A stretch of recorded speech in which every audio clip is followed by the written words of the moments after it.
Ok, Guillo, muchas gracias. A todos una vez más, buenas noches. Y, y sí, eso que Guillermo acaba de expresar, de alguna manera, desde hace un tiempo, por ejemplo, en concreto, en Dar el Lugar, yo insinué la necesidad y la importancia de una idea que después se concretó en términos de educar a los hijos con firmeza, con amor y cero golpes. Y en el último libro, En todo que ver, eh, creo que logré plasmar un poco más en concreto, pero como bien lo ha dicho Guillo, yo he querido como seguir aunando no solo ideas, sino sobre todo experiencias. Y voy a contar una experiencia a ver si nos sirve como punto de partida. Alguna vez, hace un par de años, me invitaron a un lugar para que durante, creo que 9 o 10 lunes de esas 10 semanas, me encontrara con un grupo de parejas que se caracterizaba, entre otras, porque había muchas personas jóvenes. Y entonces, ese día se me ocurrió eh, hacer como la primera tentativa de ejercicio. Y yo propuse el tema de las relaciones padres e hijos y dije, les invito a hacer un ejercicio. Y les invité a que cerraran los ojos y una vez que cerraron los ojos, dije, por favor, quienes le han pegado a sus hijos, por favor, levanten la mano. Es muy posible que estuviéramos en ese salón 90, 100 personas, no lo recuerdo exactamente, pero ya se imaginarán que fueron muchísimas las personas que levantaron la mano. Y entonces, a lo largo de las sesiones, trabajamos como temas como los que hemos visto en estos encuentros, pero siempre, siempre, siempre, cada lunes inicié la sesión diciendo, por favor, cierren los ojos y ahora levanten la mano los que durante esta semana le pegaron a los hijos. Y la pregunta se repitió así por los 9 o 10 lunes en que nos reunimos con ese grupo. Como ustedes se imaginarán, siempre hubo personas que levantaron la mano, pero cada vez el número de personas significativamente fue disminuyendo respecto de la primera vez. Y entonces, de alguna manera, acuñé eh, una propuesta pedagógica que se las repito para que sea el punto de partida de este primer rato. Y esa propuesta dice, a los hijos se los puede educar con afecto, con firmeza y cero golpes. Y lo que quisiera mostrar desde el tema en el que estamos embarcados es cuál es la génesis de nuestras violencias familiares. Y en mi humilde opinión, la génesis está en un patrón que aprendimos de nuestros padres y que nuestros padres aprendieron de los suyos y yo no sé hasta cuántas generaciones atrás. En ese sentido, el tema de la violencia familiar tiene historia y una historia bastante arraigada. Y el patrón lo que decía básicamente era la letra con sangre entra. Muchas personas me han escuchado decir que para mí esa es una de las razones por las que creo que me he dedicado a la pedagogía, me he dedicado al tema de las relaciones familiares y me he dedicado al tema de mostrar que con orden, con equilibrio, con restauración de relaciones, se pueden incluir no solo emociones, sino personas porque si hay una forma grave de desorden, esa forma grave de desorden se llama violencia, y no una violencia por allá lejana, sino una violencia concreta, la violencia que se fragua en las relaciones de nuestras familias, adentro de la casa de cada uno de nosotros. Y a mucha gente yo le narro, y no sé si soy repetitivo, le narro una historia que a mí me impactó y que voy a tratar de decirla en sencillo. Eh, yo estaba en tercero de primaria y me colocaron en un colegio nuevo, y en ese tiempo el pupitre era un pupitre para dos, era con piloto y copiloto, y teníamos un profesor cuyo apellido siempre recuerdo y cuyo nombre olvidé, y era el profesor Gómez, y ese profesor era un profesor de aritmética. Y en la primera semana de mi llegada al nuevo colegio, justo en una clase de matemáticas, después del recreo de las 10:30 de la mañana, el hombre le preguntó a mi compañero algo, mi compañero no logró contestar, y para mi sorpresa, el profe fue hasta su escritorio, tomó una vara de madera delgada, vino hacia el puesto donde estábamos sentados, y mi compañero, y eso fue tal vez más fuerte para mí, mi compañero estiró la mano para que él le golpeara 2 o 3 veces. A mí eso me revolcó totalmente las entrañas. Yo no lo podía creer, y ahora que soy adulto digo que para mí ahí hay una de las razones poderosas por las que yo me he dedicado a intentar sanar, a intentar crear modelos pedagógicos, a intentar promover el tema que ya conocemos que nos convoca. Y la pregunta que me hice siempre fue, ¿cómo cambiar eso? Y por supuesto, después aprendí que había algo que se repetía no solo en mi casa, sino en la casa de muchas, y yo diría que de todas las familias, y es que la gente decía por activa y por pasiva, la letra con sangre entra. Y yo dije que eso es una locura, que eso es un desorden peor que el que pretende como objetivo ese ícono de nuestras violencias. Y de alguna manera todavía me horroriza más que haya aún gente adulta que le siga dando gracias a Dios por las golpizas que su papá y su mamá le dieron para que fuera buena persona. A veces pienso que como estamos tan descuadernados, allá atrás en ese ícono de la violencia está una buena explicación de por qué estamos como estamos.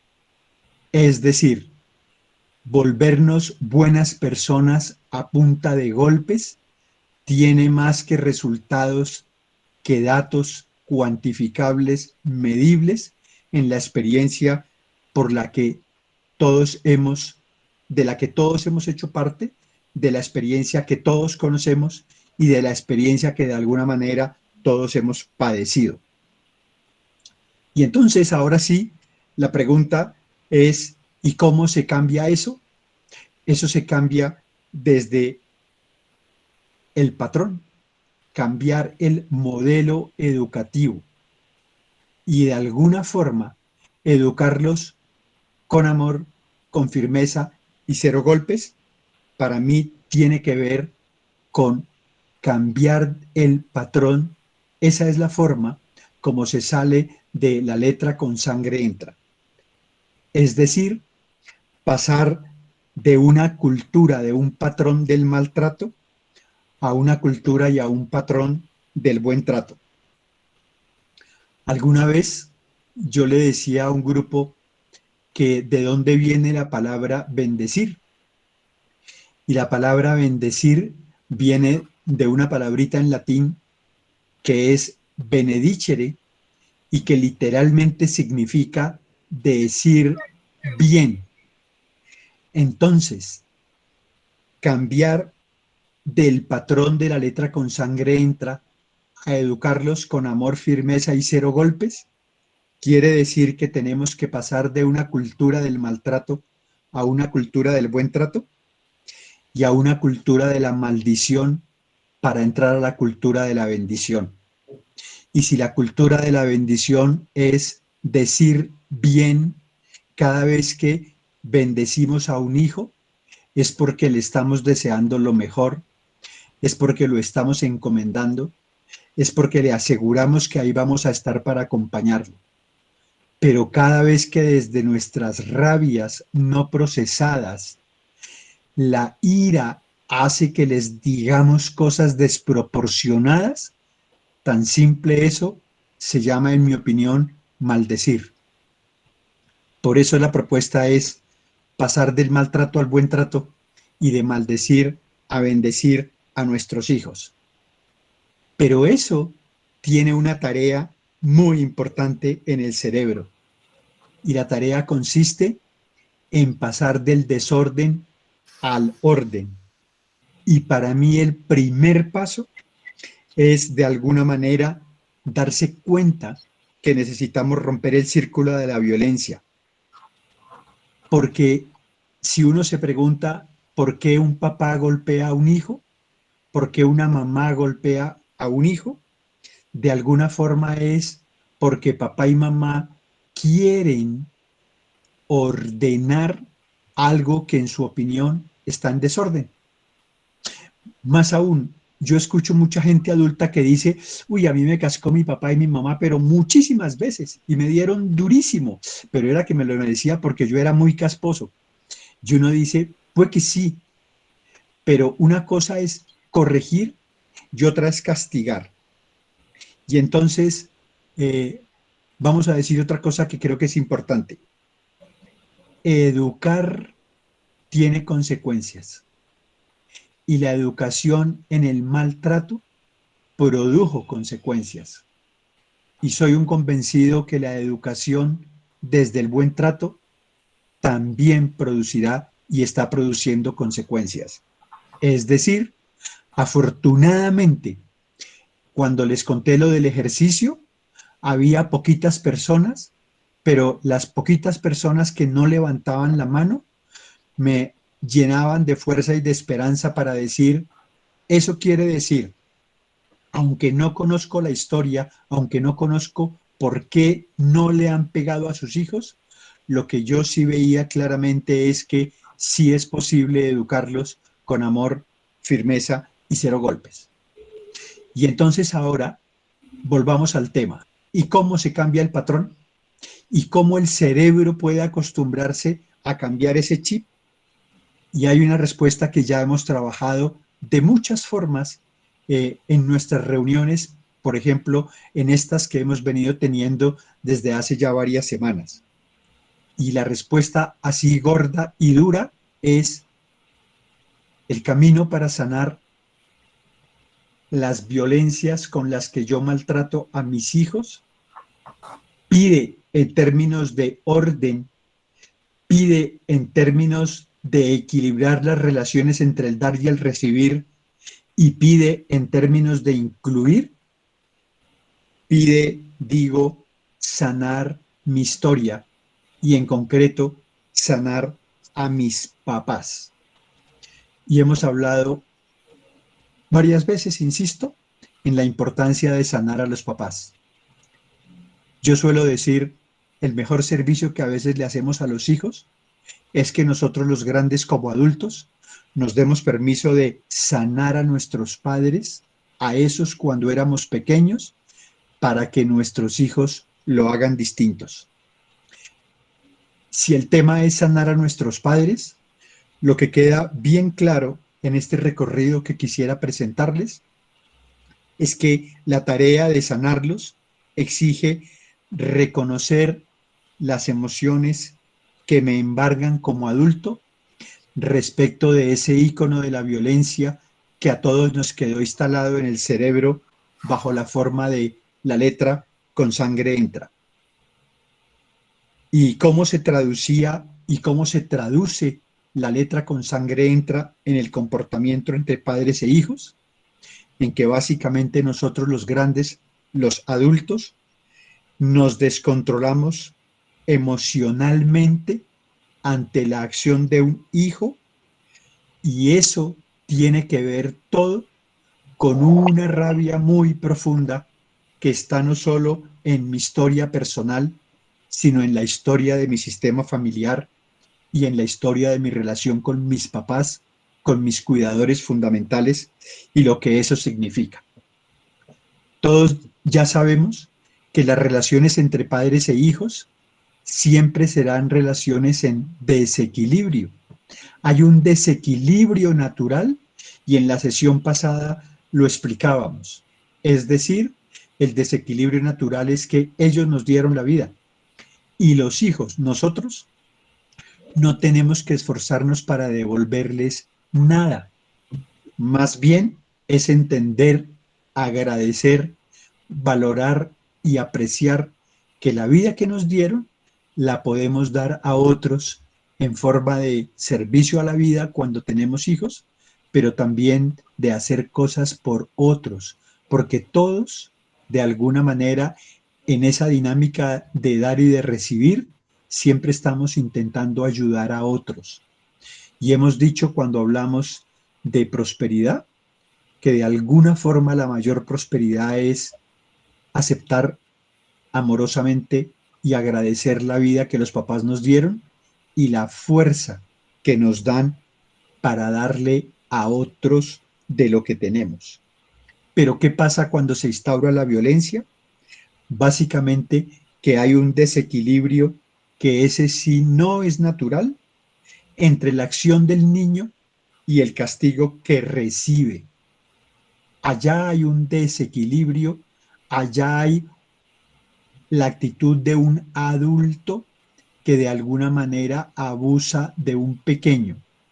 Dicho de esta forma, cuando un papá o una mamá golpean a sus hijos, de alguna forma hay una figura de depredador y de inocente.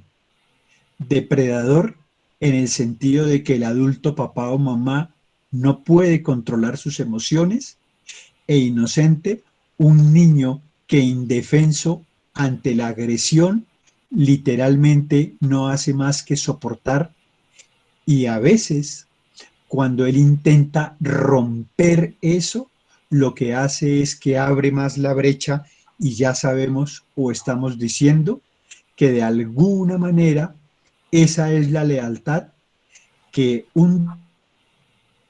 mi papá o mi mamá me golpearon, y por lealtad a sus propios enojos y a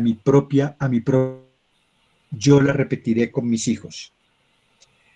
Es decir, cuando desde la rabia desproporcionada le pegamos a un hijo, de alguna manera lo único que estamos haciendo es un acto de venganza en él para pegarle a quienes nos pegaron. El otro cuento que seguramente me han escuchado es que alguna vez cuando yo trabajaba en Bavaria, un ingeniero dijo que quería hablar conmigo, y básicamente lo que él me contó fue que él recordaba, siendo un niño de 10 11 años, una vez que su abuelo le dio una paliza desproporcionada a su papá. Ese ingeniero me dijo adicionalmente que su papá le había dado palo de todas las formas cuando él fue niño. Y finalmente me dijo que él se había propuesto que con sus hijos eso no iba a pasar. Pero, y esa fue la razón por la que quiso hablar conmigo, me dijo: anoche le pegué a mi hijo una muenda tal que hoy está hospitalizado en una clínica. De alguna manera, lo que él me estaba diciendo es que su lealtad ciega a sus cuidadores fundamentales lo llevó a, al deseo de no repetir la película con sus hijos, pero en la práctica y cuando la ira lo desbordó por un comportamiento de su hijo del cual nunca me enteré, lo único que pasó es que él me contó la consecuencia. Y la consecuencia es que la golpiza fue de tal magnitud que el chico estaba hospitalizado. ¿Quiere eso decir que lealtad en este contexto es una forma de repetición de las rabias mías como papá o como mamá que yo no he procesado y que al repetirlas con mis hijos, de alguna manera es una forma de venganza contra mis papás o contra mis cuidadores fundamentales? Y la pregunta del millón podría ser, ¿y por qué se explota en, de esa manera, de una forma en que la rabia se presenta como un ente no controlable? Y de alguna manera la respuesta es que hay una acumulación agobiante de enojos que tienen que ver con mi propia historia, con la historia de mi familia, con la historia de cómo me fue con mis papás cuando yo era niño, pero también con la historia de cómo le fue a mis papás con sus abuelos. Acuérdense que el icono de la violencia era la letra con sangre entra. Esa no se la inventaron mis papás, estoy seguro que no se la inventaron los abuelos. Era la fuerza de la repetición leal de tantas violencias, de tantos enojos no sanados, y que ahora, adicionalmente a ese historial que se acumula y que se presenta de una forma agobiante, tiene un tema adicional. Y es que muchas veces el papá enojado con su hijo por lo ya dicho, a veces también se desquita con él como una forma de agresión a la pareja. Entonces, digámoslo en concreto, muchas veces, además de lo dicho, yo le puedo pegar a un hijo o a una hija adicionalmente para tomar venganza de mi pareja, para cobrarle a mi hijo lo que le puedo cobrar a mi pareja. Y ni mencionemos, porque también está en el de la triste realidad, es que a veces las golpizas de la pareja después se prolongan en los hijos. Es decir, mucha gente adulta relata después de las peleas de papá y mamá, al otro día o unas horas después, había una golpiza para nosotros y a veces no sabíamos por qué nos pegaron. Cuando uno mira la agobiante acumulación de enojo por el cual una persona explota, lo que uno puede constatar es el desequilibrio y el desorden que hay adentro de la persona que agrede. Es decir, la impotencia del adulto para controlar sus emociones, para controlar sus enojos, para querer resolver con golpes lo que su capacidad amorosa le tiene vedado, porque él no ve otra cosa distinta que el maltrato y la maldición de que fue objeto por parte de los cuidadores fundamentales en su sistema. Pero la otra es que todos tenemos experiencia de escuchar a papás y a mamás que para rematar se sienten papás inadecuados. Voy a decirlo de esta manera.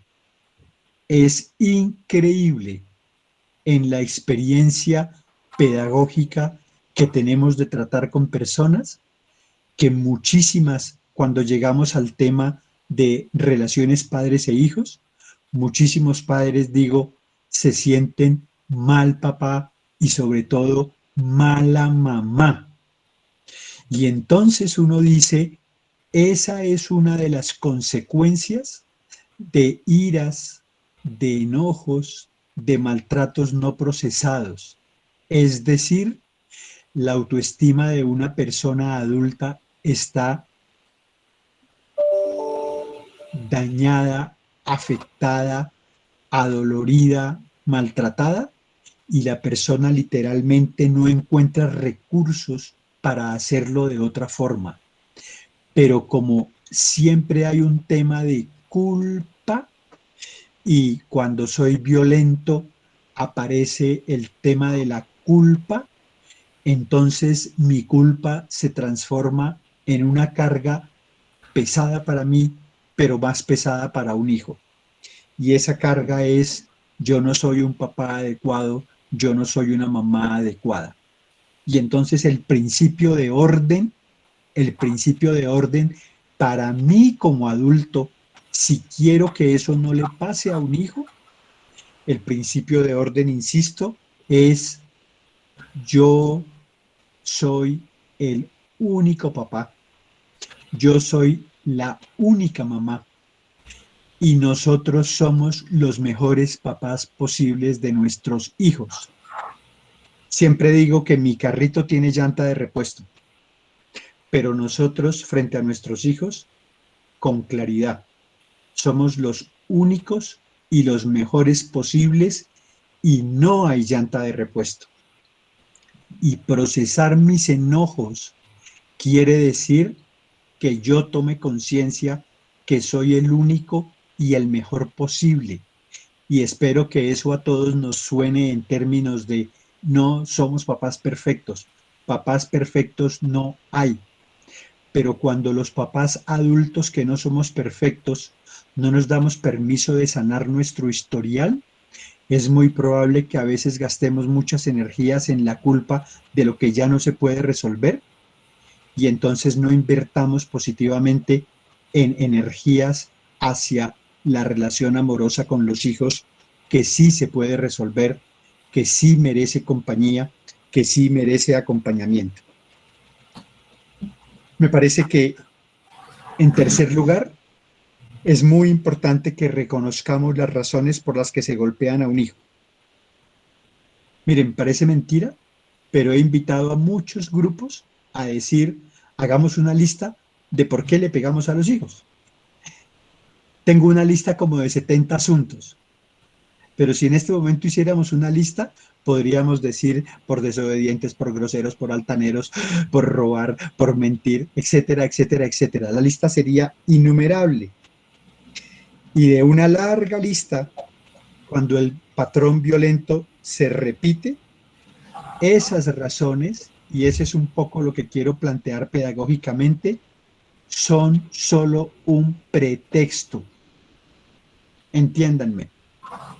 Puede haber una larguísima lista de por qué la gente le pega a los hijos, pero cuando la gente usa la rabia descontrolada, que se convierte en violencia, y la violencia utiliza recursos justamente violentos en la relación con los hijos para supuestamente volverlos mejores seres humanos, lo que uno sí entiende es que cuando eso no nos damos permiso de procesarlo, entonces tenemos un montón de pretextos para golpearlos, y casi que hay mucha gente absolutamente convencida que dice y seguirá diciendo que es muy importante golpear a un hijo.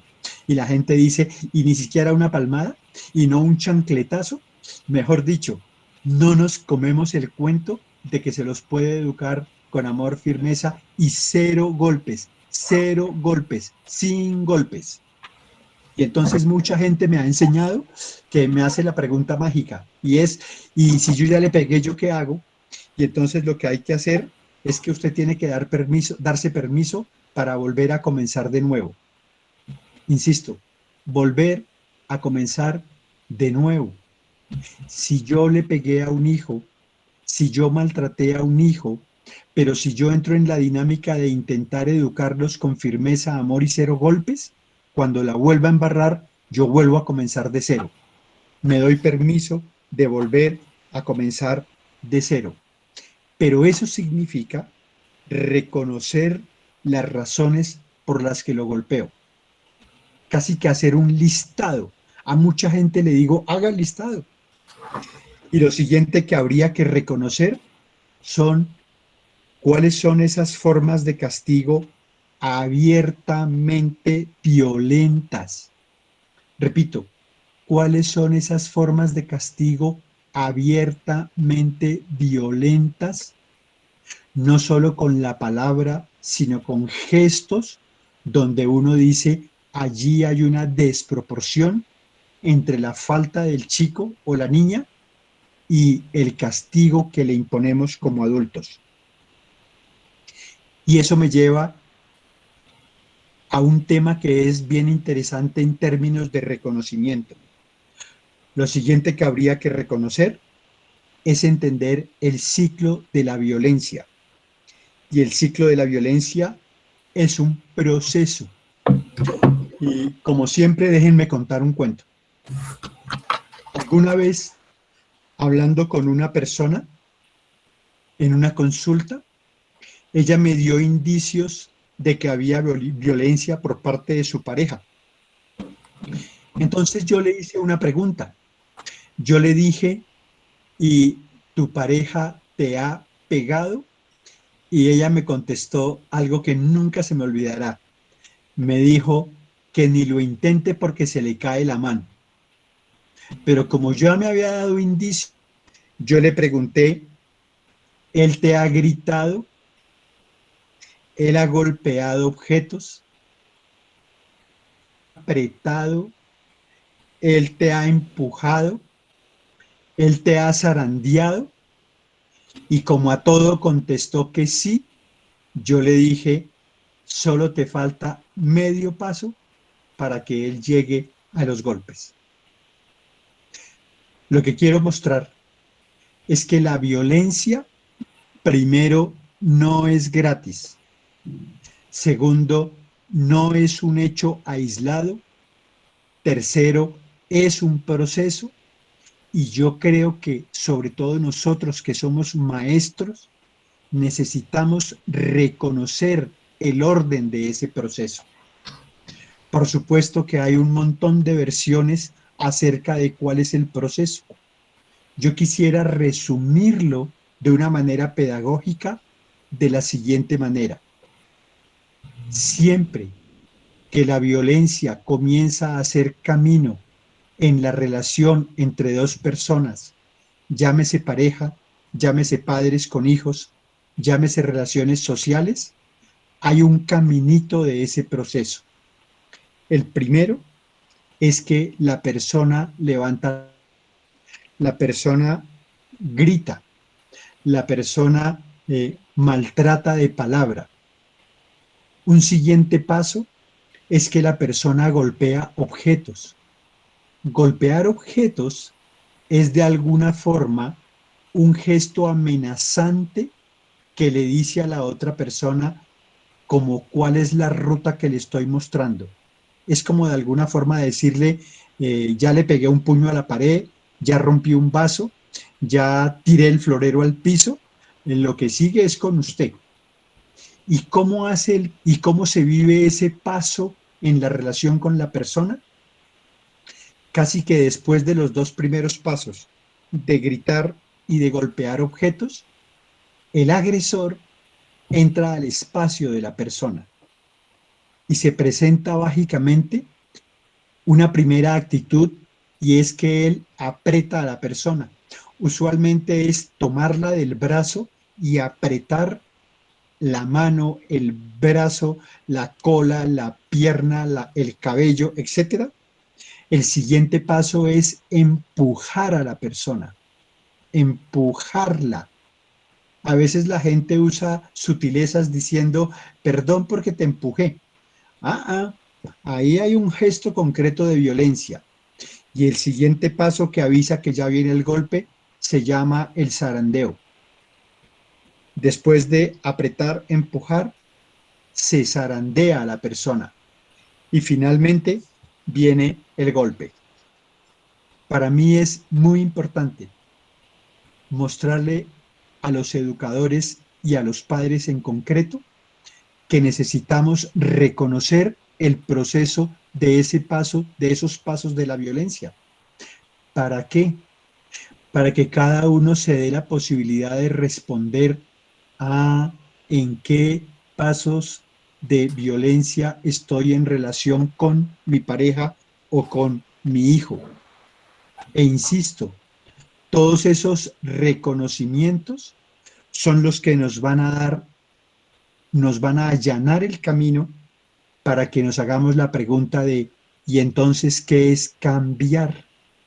Cambiar, cambiar de la letra con sangre entra a educarlos con afecto, firmeza y cero golpes. Cambiar es acostumbrar al cerebro a una realidad nueva, distinta. Esta pandemia nos metió en otro cuento. Más o menos de eso estamos hablando aquí. Y entonces, ¿qué es cambiar? Vamos a decirlo dentro del contexto que estamos hablando. Tomar la decisión personal de no golpear a un hijo. Yo adulto, yo papá, yo mamá, necesito tomar la decisión personal. Yo tomo la decisión personal de no golpear a un hijo. E insisto, ¿y qué pasa cuando yo estoy en ese proceso y recaigo que necesito darme permiso para comenzar de nuevo? Y entonces sí es posible adentrarnos en qué significa entonces educarlos con amor, firmeza y cero golpes. ¿De cuál amor estamos hablando? De un amor adulto, no de un amor infantil, de un amor que piensa, de un amor que elige, de un amor que como adulto entiende que yo como papá y tú como mamá necesito ejercer la autoridad. La forma de equilibrio en las relaciones padres e hijos, en mi opinión, se llama ejercer la autoridad. Es decir, entrar en una interacción de tal manera que los papás seamos responsables emocionales de indicarles el camino. Pero eso solo sucede cuando somos capaces de tener unidad de criterio para ejercer la autoridad y mancomunadamente ejercerla. Entonces, el amor no es un amor que todo lo permite, no es un amor que todo lo vuelve chiste. Es un amor cercano, creíble, afectuoso, pero es un amor adulto. El amor adulto también tiene consecuencias. ¿Y qué es firmeza? Firmeza, invito a que pensemos firmeza en términos de normas claras, ejercer la autoridad sin miedo. La vez pasada decíamos que una forma de desorden es cuando nos volvemos amigos con los hijos. Orden es que nosotros los papás tenemos un lugar y los hijos tienen un lugar y nuestra tarea es ejercer la autoridad y eso tiene que ver con firmeza. Y entonces firmeza se puede leer como normas claras, como castigos o correcciones proporcionales y proporcionadas a lo que el chico haga, con proporción. Y con proporción significa amorosamente, sin golpes, pero sí con firmeza. Quiere decir rescatar primero que todo mi dignidad para poder rescatar la dignidad del hijo. Y entender que así como yo me doy una oportunidad de cambiar, él también tiene una oportunidad. Los hijos también merecen y tienen desde su dignidad una nueva oportunidad cuando se equivocan, como nos pasa a todos, a nosotros los adultos primero que todo. Firmeza para mí también es proporcionalidad respecto del castigo, pero también ser capaces de ser creativos para encontrar alternativas de relación con los hijos. Hay gente que dice, ni por las buenas ni por las malas, es que usted no sabe quién es mi hijo y usted no sabe todo lo que yo me desgasto buscando de una y de otra manera intentar corregirlo. Y de alguna manera creo que sigue valiendo la pregunta y es, ¿y qué alternativas pedagógicas podemos encontrar entre todos para que haya formas de educarlos con amor, firmeza y cero golpes? Y de lo que sigue es de alguna manera contagiar a otros de que sí se puede. Y de alguna manera lo que le repetía a la gente en las sesiones cada 8 días: cierren los ojos, ¿quién esta semana le pegó a su hijo? Y cuando muy pocas personas empezaron a levantar la mano, yo solo decía: antes de abrir los ojos, repitamos en el corazón: sí se puede. Y en ese sentido, quisiera decir que los maestros y los padres de familia tenemos que liderar estrategias educativas para que pasemos del maltrato al buen trato.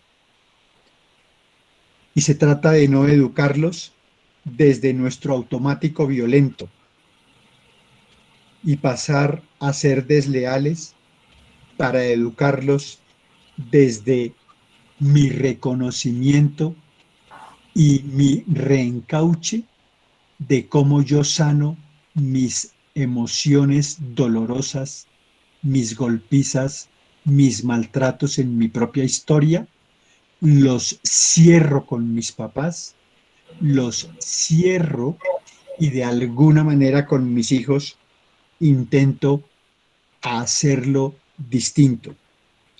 Y eso se llama ser desleal. Y para hacerlo, uno se tiene que hacer la pregunta: ¿a quién con mis enojos e incluso con mis violencias yo quiero reparar? ¿A quién quiero ver que no he logrado ver? ¿Y a quién necesito incluir que hasta ahora no lo logro? Mientras en términos de incluir, de poner orden y de reparar, yo no descubra a quiénes de mi sistema debo mirar, no estará listo mi cerebro para decir: educarlos con amor, firmeza y cero golpes. Y entonces será posible decir que cada hijito tiene un lugar, cada hijito está incluido, tiene una nueva oportunidad de aprender y tiene oportunidad de trabajar para hacerlo mejor en todos los ámbitos de relación. Finalmente, más que ideas, como se trata de una propuesta pedagógica, lo que se me ocurrió pedirle a esas personas con quienes me reuní por 10 sesiones fue invitarlos a que hicieran un pequeño relato de los dolores de sus violencias propias cuando eran pequeños. Y solamente voy a referir 3 o 4. Una persona dijo: cuando mi papá golpeaba a mi mamá, yo me llenaba de miedo, de angustia, de rabia, me sentía tan impotente que muchas veces, siendo niño, cuando eso pasaba, yo me orinaba de la angustia. Otra persona escribió algo así como esto: para mí, la quincena era un día terrible porque yo sabía que esa noche, como mi papá recibía el pago de su quincena, esa noche llegaba tomado y esa noche terminaban en golpes con mi mamá y en golpes con nosotros.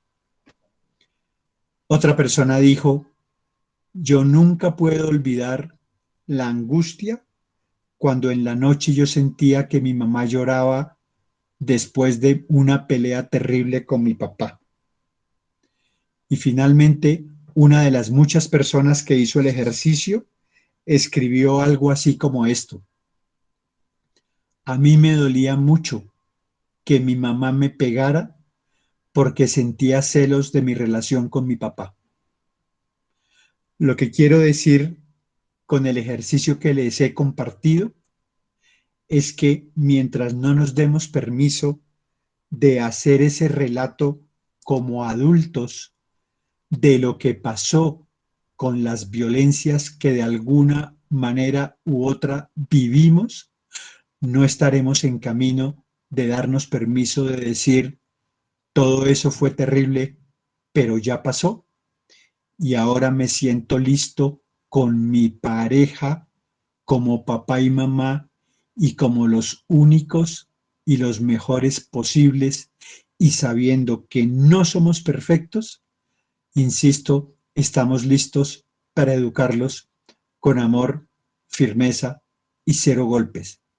Y sí se puede y sí vale la pena contagiar a otros de que sí se puede. Educarlos con firmeza, con amor y cero golpes. Eso es.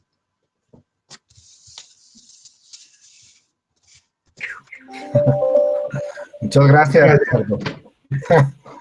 Eh, pues nada, nos pone en un camino de reflexión bastante fuerte, porque de alguna manera, pues eso es lo que nosotros sentimos, que a veces es muy difícil entender y de dónde y por qué ese desborde de la violencia intrafamiliar, ¿no?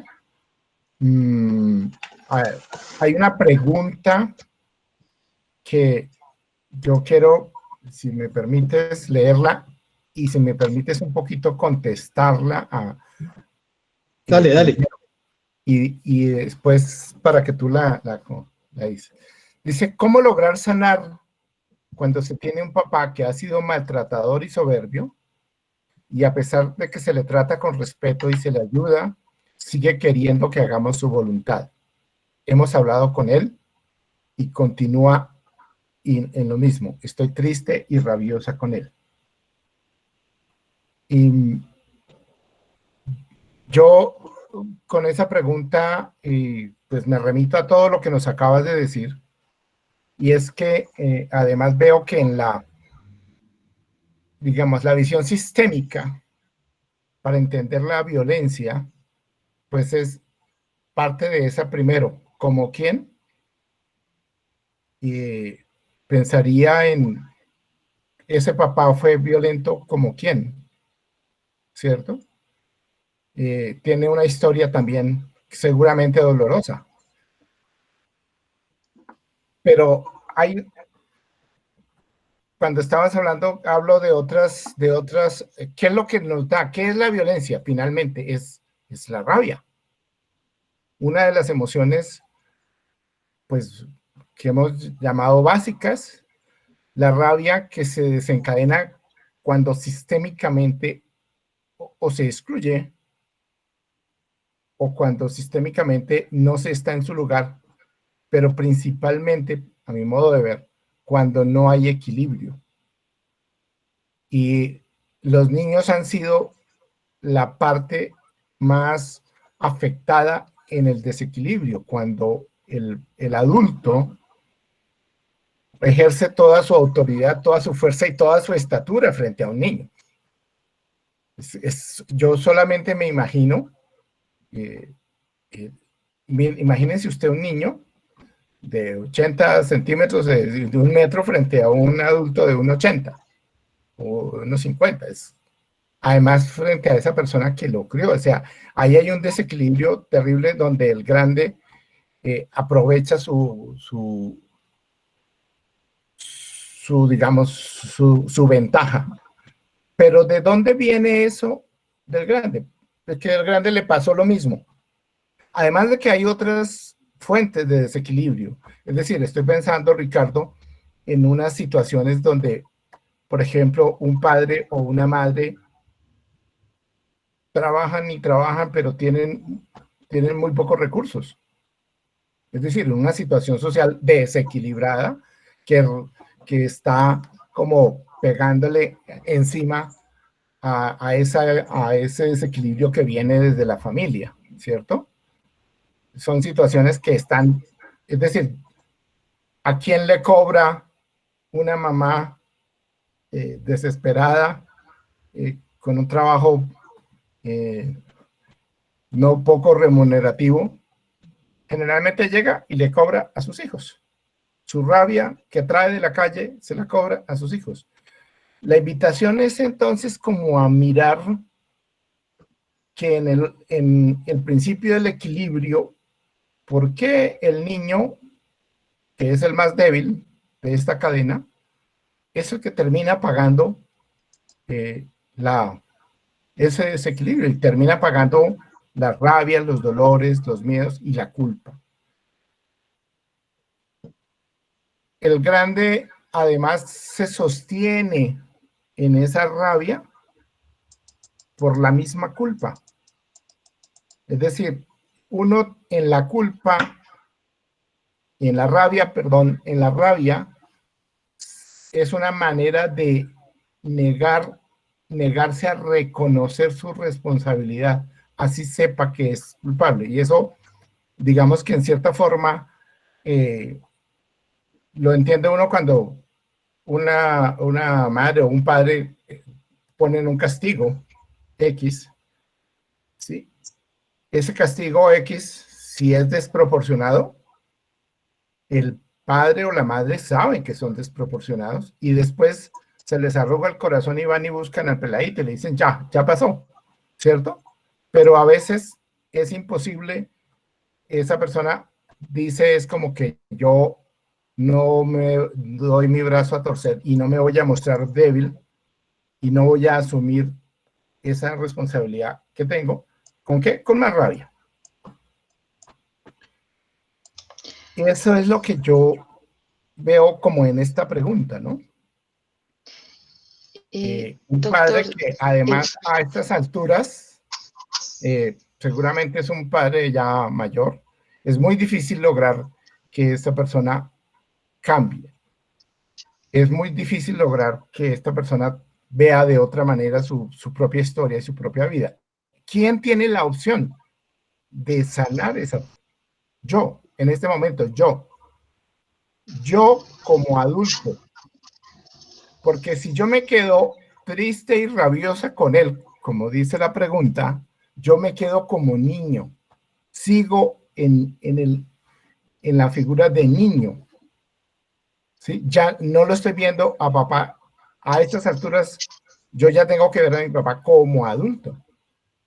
Si me quedo en la tristeza y en la rabia, me vuelvo chiquito otra vez y repito la cosa. Entonces, en el proceso de restaurar el equilibrio, de sanar ese desequilibrio que hay en la violencia, primero yo tengo que llegar a mi adulto. Y en mi adulto, ver hacia atrás, hacia papá y a mamá, y ver sus historias, verlas benignamente. Obviamente puede que las pueda cambiar, puede que no, pero yo sí creo que si yo me logro poner como un adulto y yo logro sanar esa relación con papá y mamá, tanto con ese papá y mamá de cuando yo estaba pequeño, como con este papá y mamá que tenemos ahora, yo sí lograré equilibrar y verme ahí en equilibrio con mis hijos. A mí me parece que los ejercicios que nos has puesto, y al final cuando vayamos finalizando, quisiera dejar un ejercicio tomado de eso que tú estás proponiendo como los ejercicios. No sé si tú quieras como cerrar ahí a esa pregunta, ¿qué más nos puedes aportar, Ricardo? ¿Cómo lograr sanar cuando se tiene un papá que ha sido maltratador soberbio y que aún hoy, aunque yo intento verlo tranquilamente, su respuesta me vuelve y me coloca en rabia con él? No, mira, yo solo quiero puntualizar lo que ya bien has dicho, y hay un tema que si ya mi papá es adulto y yo soy adulto, el tema de la relación con mi papá se tiene que manejar con mantequilla, pero el tema de mi relación como adulto para salir de el niño golpeado, el niño maltratado, necesita mirar a mi papá cuando era joven, a mi papá y a mi mamá los jóvenes. Y entonces yo sano esa experiencia. ¿Y qué hago con mis papás adultos hoy? De alguna manera los llevo, los acompaño, pero no los juzgo. Yo sé que eso no tiene nada de fácil, pero yo comparto contigo, de alguna manera, nosotros como adultos hoy, en términos de sanar enojos, que es en el fondo el tema de la violencia, tiene que ver con ser capaz de mirar es a los papás cuando éramos pequeños, a los papás cuando éramos pequeños. Detrás de el relato que se hace en esa pregunta, hay temas como la soberbia. Sí, es que eso es la característica de una persona violenta, así de simple. En una persona adulta, eso a estas alturas del partido, como dices, va a cambiar. No necesariamente, no necesariamente, pero de alguna forma, tú, la persona que hizo la pregunta, sí tiene que darse permiso de salir del niño o la niña maltratada para volverse la adulta que sana a un precio costoso para con sus hijos o con sus alumnos hacerlo distinto. Eso solamente. Y lo otro es que te invito a que nos señales cuál es el ejercicio para que no perdamos como ese referente. Ok, bueno, sí, es una tarea. Es una tarea que salió de lo que tú dijiste, cómo yo voy a escribir mis dolores, mis miedos y mis rabias de la infancia, que fue como el ejercicio que tú señala que hiciste con estos asistentes, pero a su vez, cómo escribir los dolores, miedos y rabias de mis padres, de los dos, de papá y de mamá.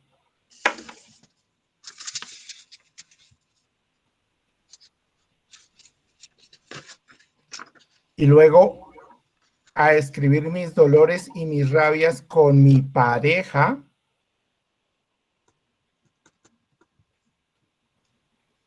Y también invito a escribir mis dolores y mis rabias con mis hijos. Es decir, sistémicamente es hacer todo el mapeo, todo el rastreo para lograr ponernos en equilibrio. Creo que ese ejercicio es genial y es un ejercicio que como profesores, como maestros, podríamos hacer, por ejemplo, en las escuelas de padres,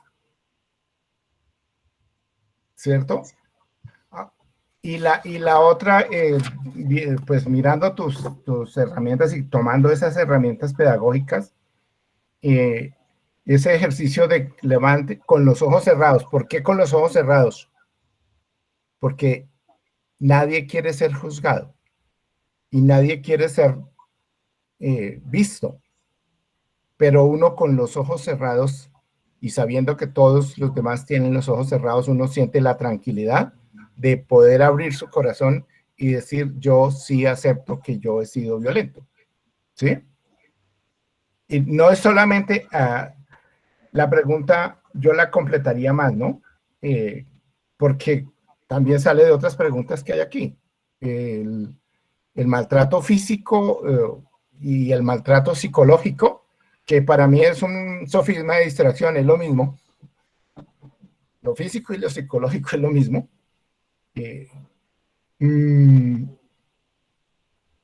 Esto es para los abogados, que es distinto, pero para nosotros es lo mismo. De acuerdo. Los abogados pues, encuentran diferencia entre el maltrato físico y psicológico, pero no, para la violencia es la violencia.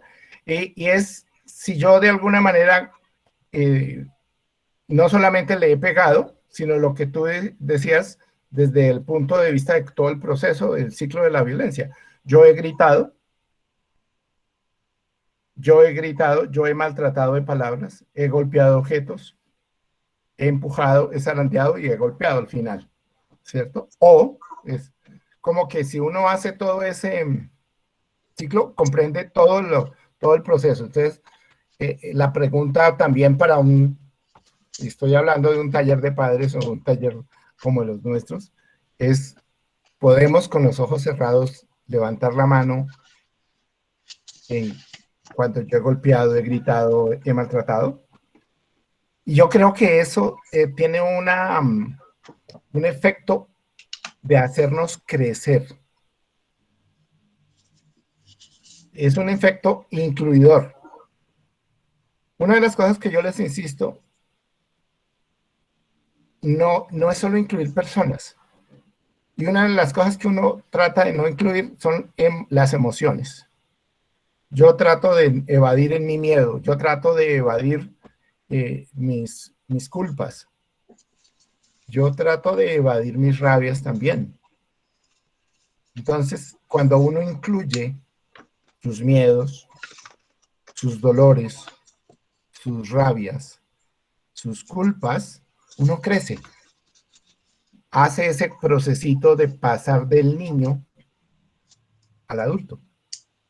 Y eso nos va a dar muchas más herramientas, mucha más tranquilidad y mucha posibilidad de mirar benignamente hacia atrás a los viejos, a los padres, a los abuelos, mirarnos benignamente a nosotros mismos y ser más equilibrados con nuestros hijos y con nuestros jóvenes. Y créanme que la tranquilidad, un hijo, yo lo digo así, todo lo que un niño necesita es una mamá tranquila. Todo lo que un niño necesita es una mamá tranquila. Pero ¿cómo tranquilizar a la mamá? No es echándose una carreta ahí de respire profundo y respire profundo, no, es haciendo este tipo de cosas, de darnos cuenta de este tipo de cosas que nos invita Ricardo. Muchas gracias, Ricardo, muy Pensé que era eso. muy valioso, muy leccionador esto. Guillo, ¿y me dejas decir una palabrita sobre eso que acabas de decir? Miren, a mí me impresiona profundamente que muchas personas adultas dicen que quien fue su gran castigador, su gran agresor, no fue su papá, fue su mamá. Y entonces cuando uno piensa Por favor, que en este país... Oscurísimo. Perdón, apagamos los micrófonos, por favor. Es que hay mucho ruido. Ok, mira, ya para terminar, solo estaba diciendo que hay una constatación desde los datos y es que muchísimas veces el maltratador físico, emocional, psicológico, llámelo como quiera, porque estoy de acuerdo contigo, es que el gran maltratador no es el papá. Muchas veces sí lo es, pero muchísimos adultos reportan que la gran persona que los maltrató fue la mamá. Y cuando uno piensa en la lógica de país de que tenemos, según la cual muchos papás fueron ausentes del proceso educador con los hijos, quien estaba era la mamá y la mamá golpea. Y muchas mamás saldrán de esa manera de percibirse como mamás inadecuadas cuando se den permiso de sanar que ellas fueron maltratadas y a la vez son maltratadoras. Muchas gracias por los aportes una última y por la presencia. Ricardo, una última cosa que quiero decirles, y es cuando tú preguntaste y por qué maltratábamos, cuáles éramos, me pareció que faltó la última y la más grande, lo hacemos por amor. Sí. La letra con sangre entra, es por amor. Uh-huh. Eso es lo que es desequilibrado. Nos olvidamos de una cosa. Un desequilibrio, primero, nos muestra otro desequilibrio. Y es un intento de arreglar ese desequilibrio. Pero un desequilibrio no se arregla con otro desequilibrio. Entonces, un desequilibrio que hubo conmigo o que hay en una situación X o Y de trabajo, económica o con mi historia, no se arregla con el desequilibrio que el adulto establece ahora sobre sus pequeños. Un desequilibrio, principio. Un desequilibrio no arregla otro desequilibrio. Muy bien. Creo que Bueno, muy bueno el aporte y sobre todo me encanta que enriqueciste la posibilidad de hacer los ejercicios de una manera más impactante, más amplia y más sistémica. una sistémica, sí.